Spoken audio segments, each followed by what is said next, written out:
promised myself I wouldn't get emotional. But you know what? You know what? We should be emotional.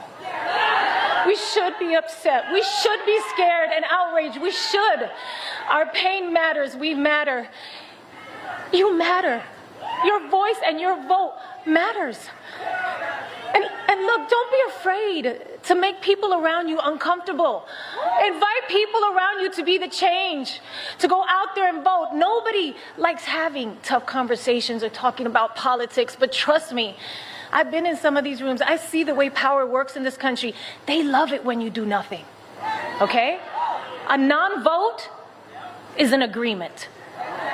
It just makes it easier for them to do whatever they want, whatever serves them. And this election is about your life. It's about you and me and my kids and your kids. Don't make it easy. Make them pay attention to you. That's your power. That's your power. This is my video update on this Saturday afternoon, November the 2nd. Coming to you from Nicosia, Cyprus. Let's talk about some news. And let's start things off with some breaking news via the New York Times. They are reporting, and you heard it here first. Well, actually, you heard it from the New York Times first. Or actually, you read it from the New York Times first.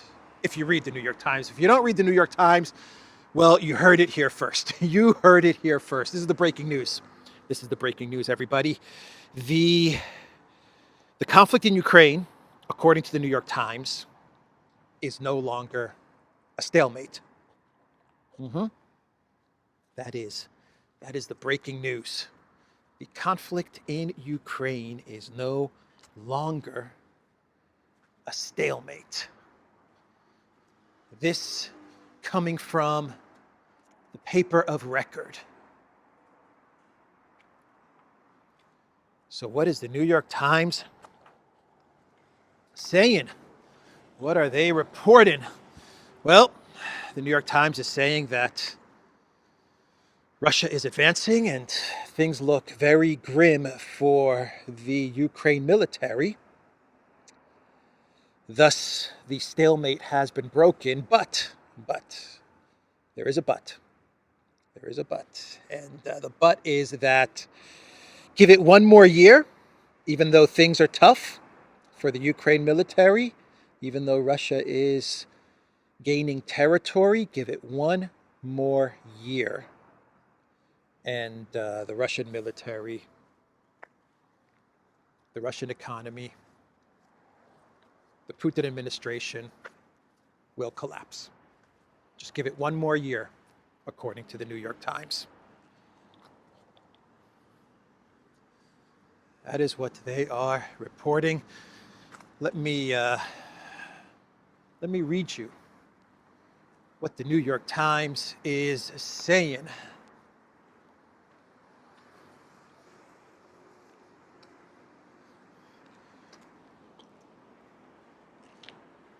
So the article has the title, "As Russia Advances, U.S. Fears Ukraine Has Entered a Grim Phase.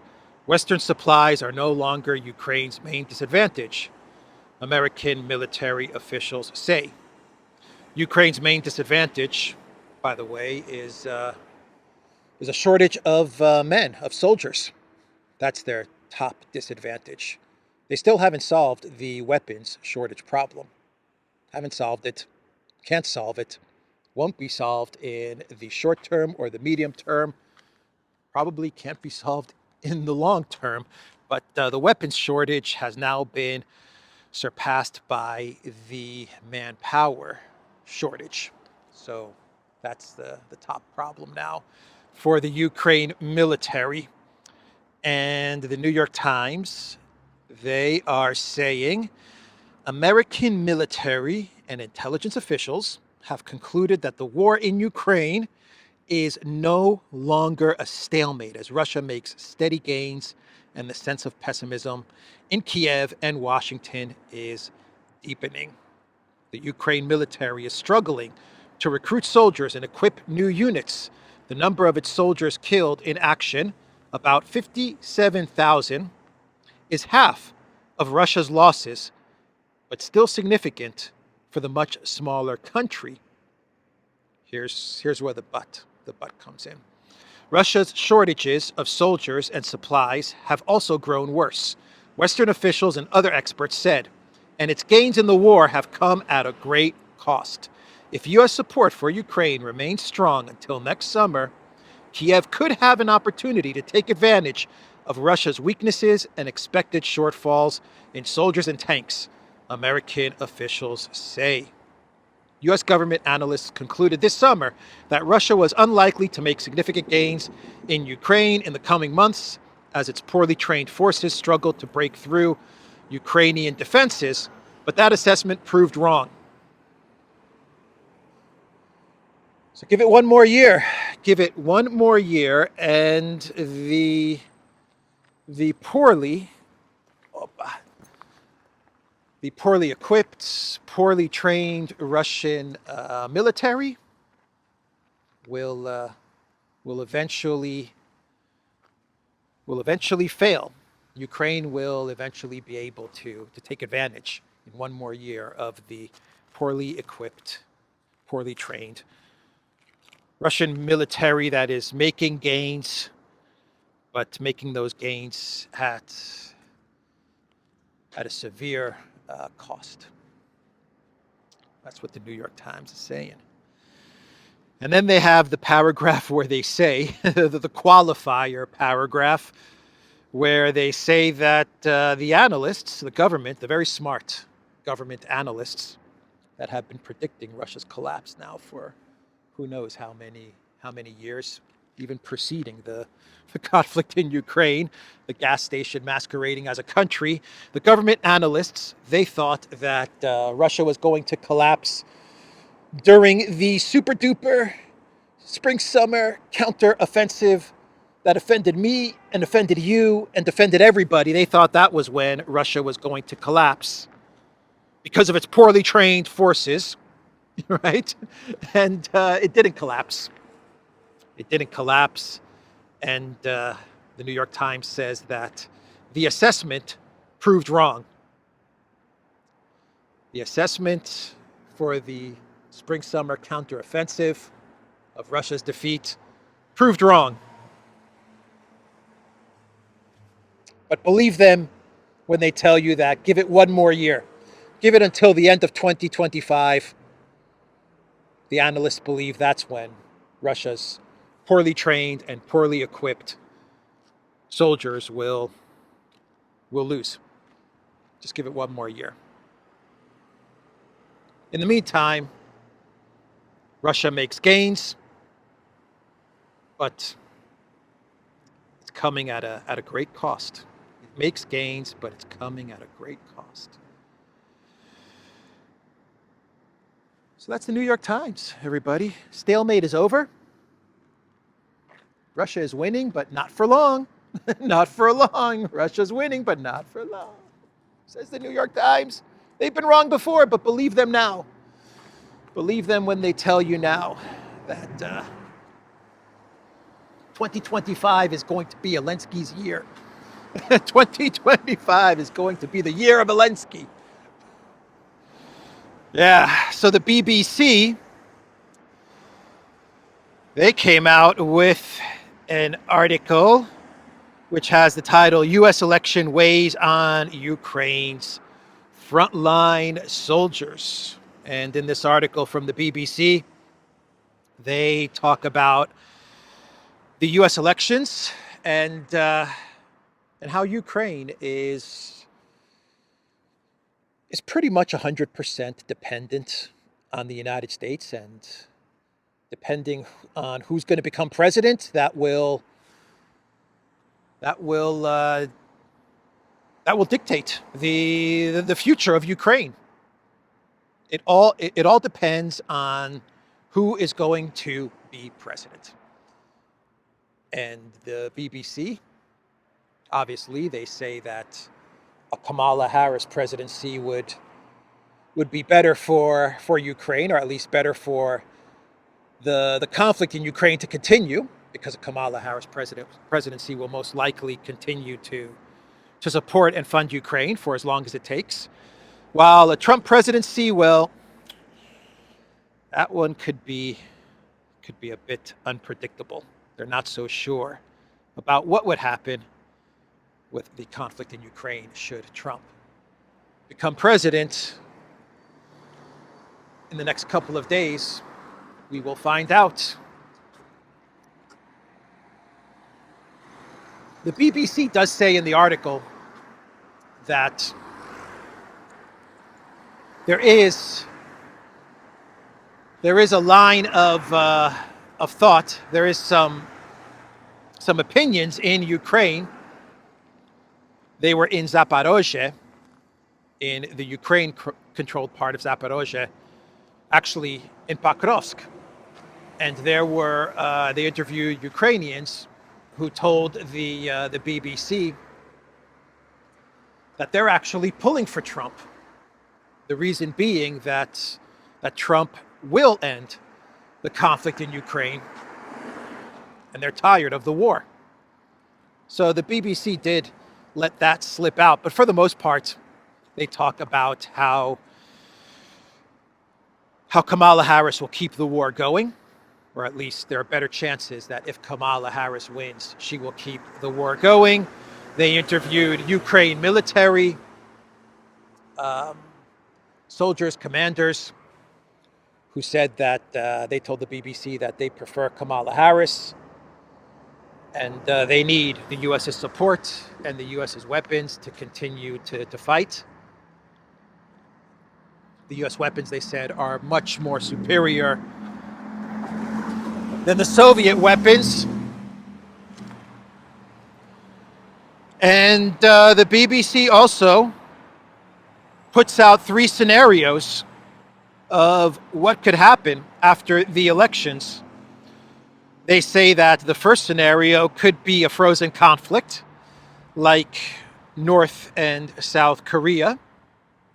They say the second scenario would be that the United States completely pulls out of Project Ukraine, which would then mean, according to the BBC, that over time Russian forces could eventually engulf the entire region and even more of Ukraine beyond it. Even more of Ukraine beyond it. Taking all of Ukraine is what I guess the BBC is saying. And the third scenario is that Ukraine completely liberates its occupied territories, but the BBC is saying that this is looking less and less likely. And because option 3 is looking less and less likely, Ukraine completely liberating its territories, they fear that even if Harris wins, and even if she wants to continue to fund Project Ukraine, that there's going to be pushback in Congress, most likely a Republican-controlled Congress. Those are the 3 scenarios that the BBC lays out. They actually, as they were interviewing a resident in Pokrovsk, who said that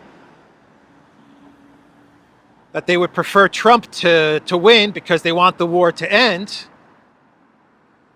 they actually said that there's a feeling here that Ukraine should have negotiated at the beginning of the full-scale invasion to prevent the death and destruction they've seen since.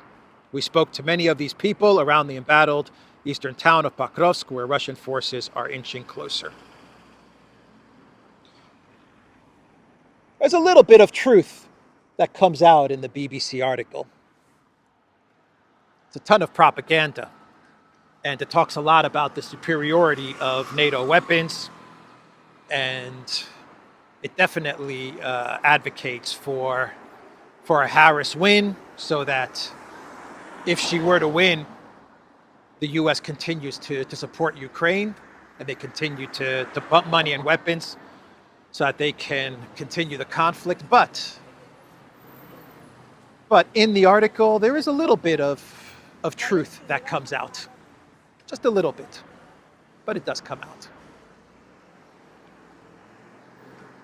So that's the BBC article on Ukraine. And what else? An update on what's going on in Ukraine. There was a big Russian strike in Kharkov, actually, that, from what I understand, hit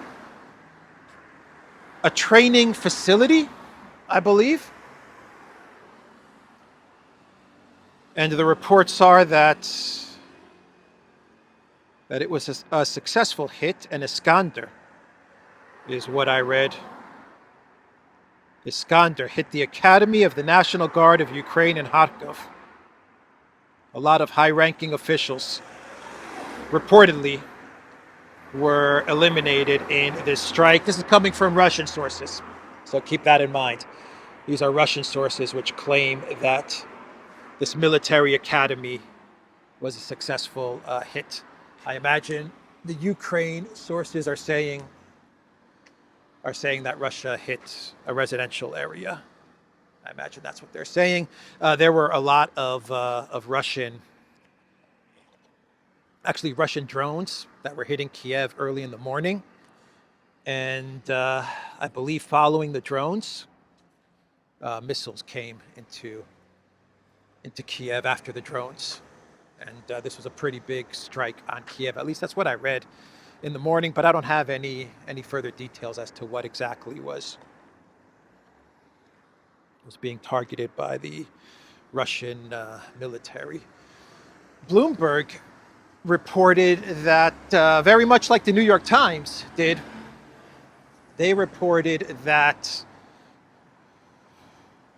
and even had a graph like the New York Times, pretty much the same story, which is kind of strange, kind of odd.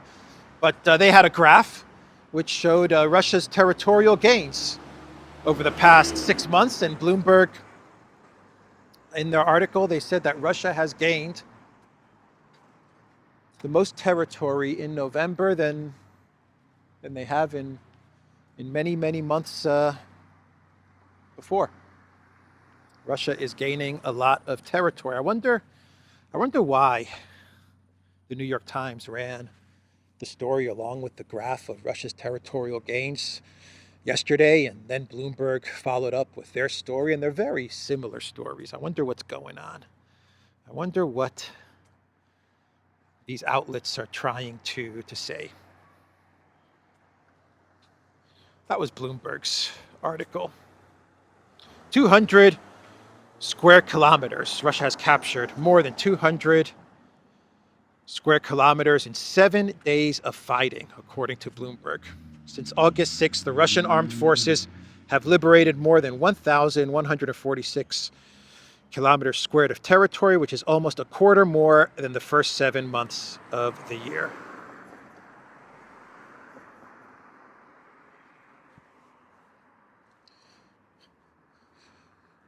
So the weapons package that I talked about yesterday to Ukraine that Austin announced, we have the details as to what's going to be in this $425 million package for Ukraine. And it's more of the same, actually.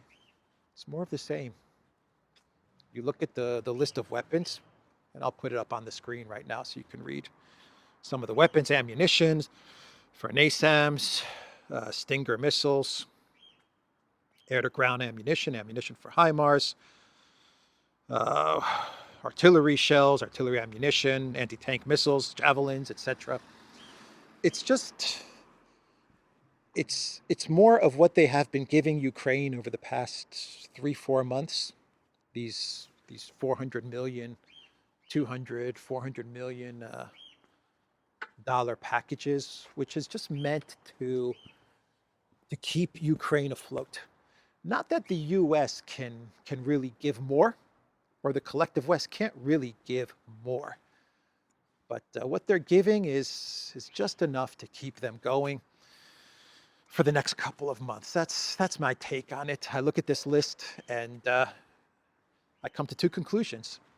The U.S. can't give more without really going into their stockpiles, and they won't do that.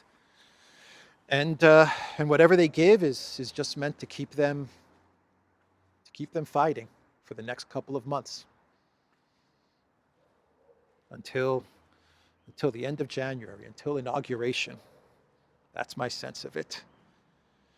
So Elensky, he is calling for permission to launch long-range missiles into Russian territory. That's not news. You're going to say, Alex, why are you saying, you've been saying that for months now? Yeah, but there's a twist. There's a little twist to what Elensky is saying. He's shaking it up. Elensky is shaking, he's baking, he's rocking, he's rolling. And see, the dog likes that. And he is saying, I want long-range missiles. I want permission to launch long-range missiles into Russian territory to hit North Koreans. That's what he's asking for. He knows where they are. Elensky is saying he knows where the North Koreans are in Russia. He knows where they are. And if you give me permission to launch missiles, I hit them. Yeah, that is what Elensky is saying. So this is where we've come to with the whole North Korea thing. This is where we've come. There are North Korean troops in Russia, possibly in Kursk. And Elensky knows where they are. And if he just gets permission from the United States to launch ATACMS into pre-2014 Russia, he'll be able to take out those North Korean soldiers. There you have it. What is the man in the green t-shirt saying? This is from the Kiev Independent. From the Kiev Independent, the world is merely watching as North Korea threat grows, Elensky warns. Elensky said that with permission to use Western long-range weapons on Russian territory, Ukraine could preemptively, it's a preemptive strike, target every camp where North Korea troops are gathering. We know where these North Korean troops are gathering in Russia. We could act preemptively if we had the means, long-range capability. Yet America, the UK, and Germany watch. Wow. He's blaming the US and the UK and Germany. He wants the Taurus. He's talking about the Taurus missiles from Germany, Storm Shadows from the UK, of which I don't even know if the UK has any more Storm Shadows left, but Storm Shadows, and of course ATACMS and Tomahawks from the US. If they would just give him permission, he can hit those North Korean troops. Not that Ukraine would be launching those missiles. Those missiles would be launched by the United States. We know that. But yeah, that is what Elensky is saying. And Estonian intelligence, which is the best intelligence services in the world, the Estonian intelligence agencies, they're awesome. All two people that work the Estonian intelligence agency, all two of the people there, they're awesome though. They're awesome. The two people in Estonian intelligence, they do the work of thousands of people. They are saying that the North Korean troops in Russia, should they decide to fight, could suffer even greater losses in Ukraine than the Russian military, even greater losses than the Russian military. That is what they are saying. Is this a warning to the North Korean troops? I don't know. Don't you fight in Ukraine, because if you fight, you will suffer huge losses. That is what Estonian intelligence is saying. And if Estonian intelligence is saying it, then you know it's real And it's true. Absolutely.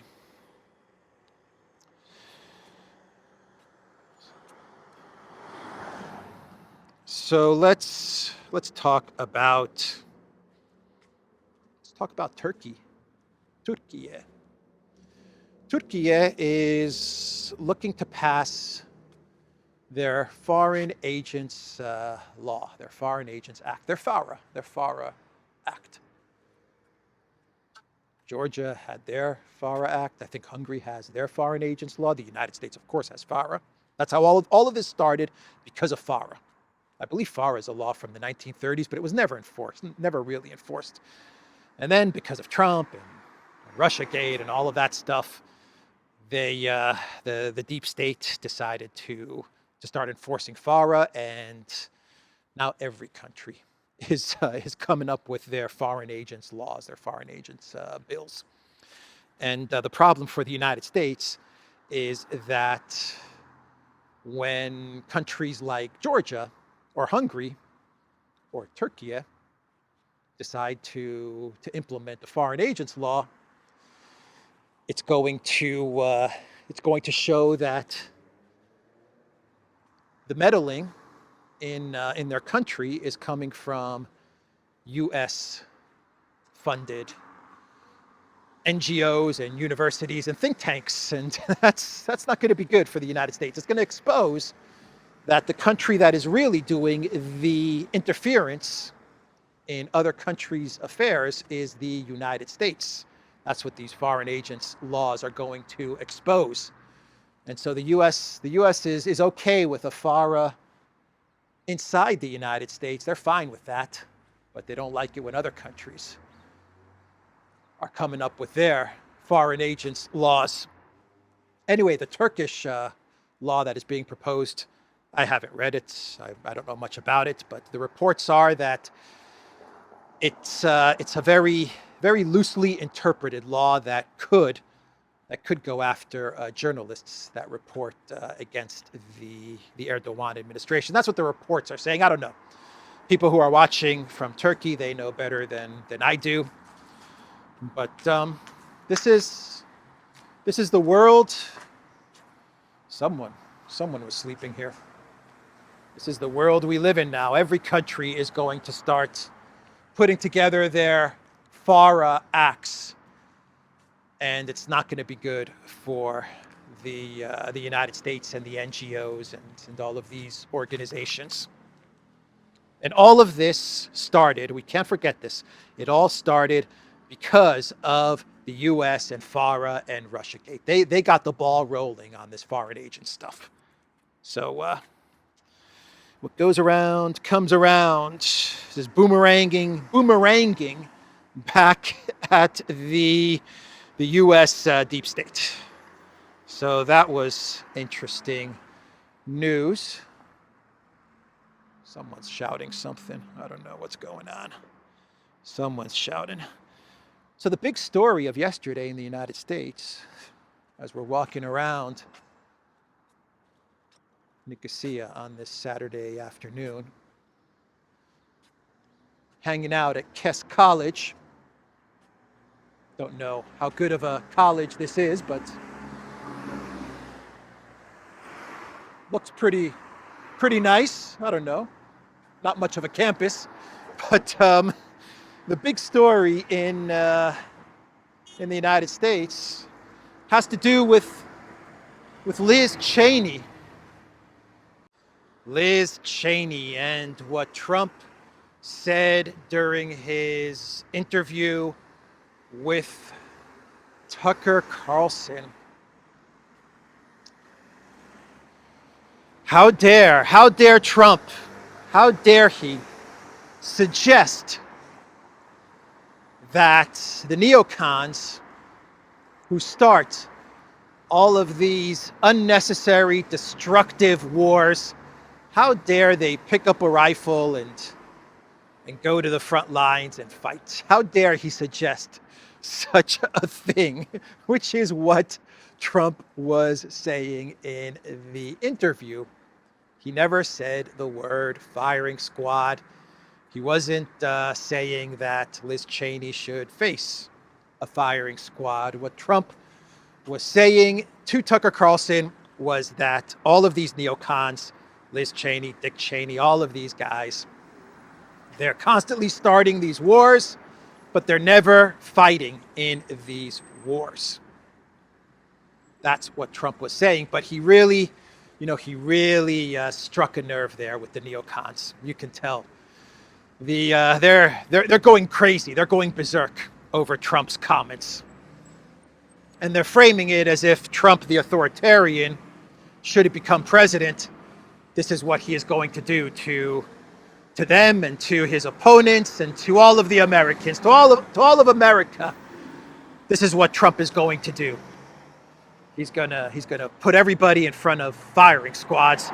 But they're losing their minds over this because I believe, I think for the first time ever, I can't remember any political leader ever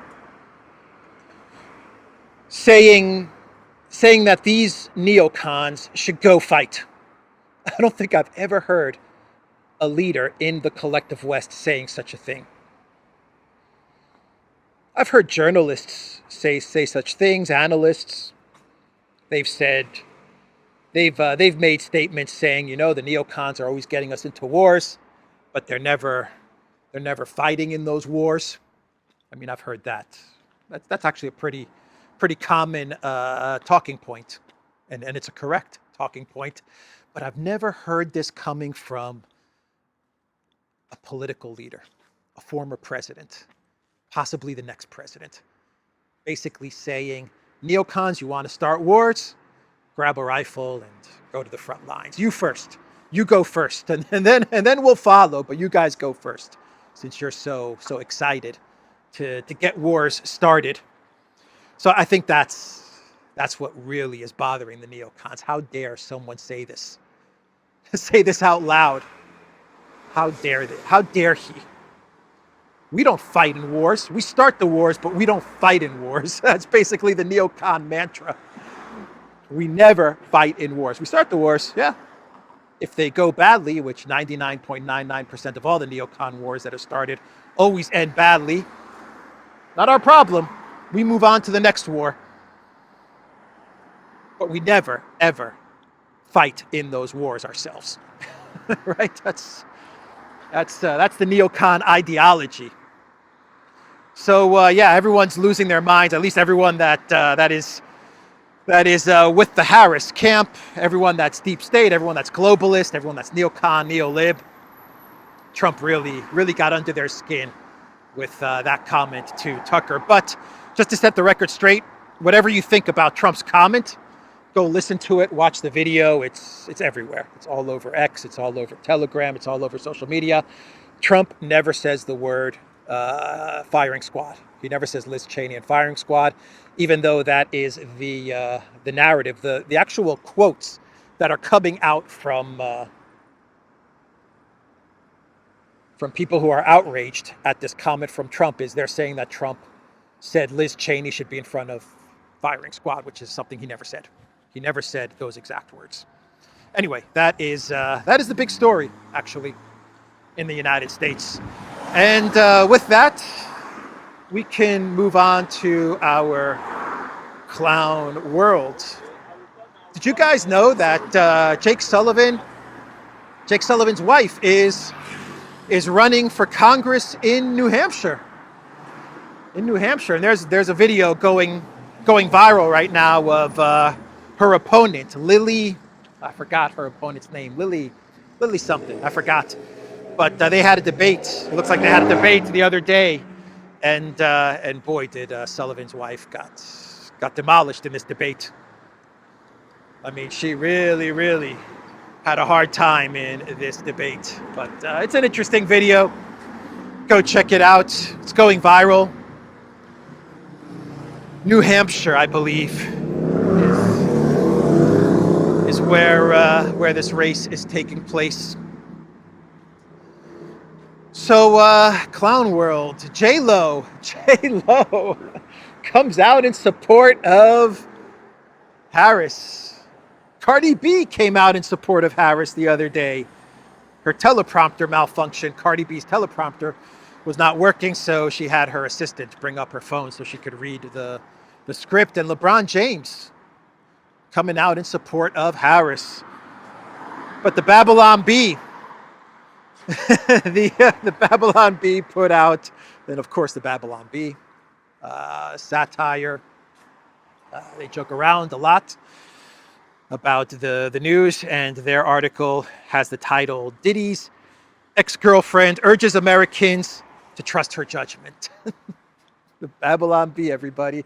That's a pretty spot-on title, though. I mean, J.Lo coming out, support of Harris, telling everybody to trust her and vote for Kamala. And the acting from all these celebrities is just over the top, man. It's over the top. You can tell that they're performing when they're giving their speeches, when they're almost in tears talking about how this is a fight for democracy. This is all about democracy. And Kamala Harris in her speech in I think it was Milwaukee with Cardi B in attendance. I think Cardi B was at that event. Kamala's teleprompter malfunctioned again. And so as she was waiting for the teleprompter to restart, to get fixed, Kamala started talking about how this is a fight for democracy. This is all about democracy. That's the line that she uses to buy some time as the teleprompters, when the teleprompters go out, as they get fixed, she starts talking about democracy. This is a fight for democracy. It's about democracy, democracy. It's all acting. It's all acting, whether it's from J.Lo, whether it's from Cardi B, that scripted line from Kamala. It's all a performance. It's all a freaking performance. It's all about democracy. We're fighting for democracy. Anyway, that's the video, everybody. TheDuran.locals.com. We are on Rumble, Odyssey, BitChute, Telegram, Rockfin, and X. And go to the Duran shop. Pick up some merch, like the t-shirt I am wearing today. I believe we still have the 20% off. I think we still have 20% off on everything in the Duran shop. Use the code October20, October20. Hit a like to this channel, subscribe to this channel. Maybe I can get to 210,000 on YouTube. I'm at like 209 and something.